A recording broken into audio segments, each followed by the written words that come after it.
കാര്യവട്ടം യൂണിവേഴ്സിറ്റിയിൽ നിന്ന് ഒരു ചെറുപ്പക്കാരൻ ഒരിക്കൽ എന്നെ വിളിച്ചു.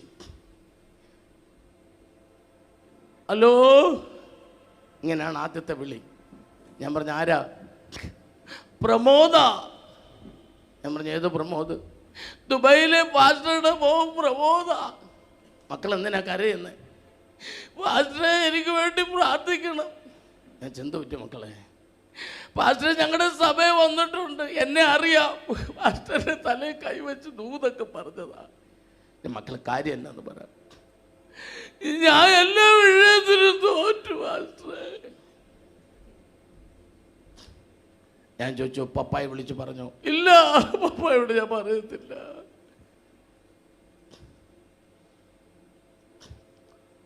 മക്കൾക്ക് അടുത്ത എക്സാമിനേഷനിൽ ജയിക്കണോ? ജയിക്കണം, ജയിക്കണം, ജയിക്കണം. പാസ്റ്റർ പ്രാർത്ഥിക്കണം. മോനെ, ഞാൻ പ്രാർത്ഥിച്ചാൽ മാത്രം നീ ജയിക്കത്തില്ല, ഉറുമാല് മാറണം. ഞാൻ ചോദിച്ചു, മോന് ടച്ച് ഫോൺ ഉണ്ടോ? ഉണ്ട്. ടച്ച് ഫോൺ വന്നതിന് ശേഷം ടച്ച് കൂടിയിട്ടുണ്ട്.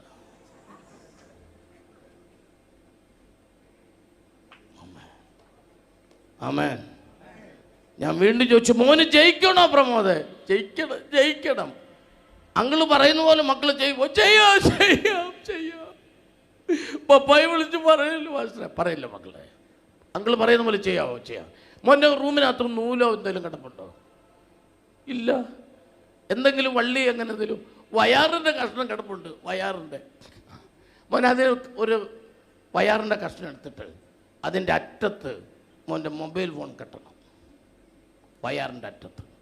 എന്നിട്ട് ബക്കറ്റിനകത്ത് വെള്ളം എടുത്തിട്ട് മൊബൈൽ അതിൽ മുക്കി പിടിക്കണം. അപ്പം അവൻ ചോദിച്ചു, കേടാകൂലേ? ആകും, അത് കേടാകും, നീ നന്നാകും. നിനക്കത് ഉപയോഗിക്കേണ്ട പോലെ ഉപയോഗിക്കാൻ അറിയത്തില്ലെങ്കിൽ ബക്കറ്റിൽ മുക്കി പിടിക്കുന്നതാണ് നല്ലത്. കാരണം നീ തെറ്റാ ഉപയോഗിച്ചാൽ അത് നിന്റെ ഉറുമാലായി മാറും. നിന്റെ കൃപ നഷ്ടപ്പെടുത്തും, നിന്റെ ദർശനം നഷ്ടപ്പെടുത്തും, നിന്റെ പ്രാർത്ഥനാ ജീവിതം നഷ്ടപ്പെടുത്തും.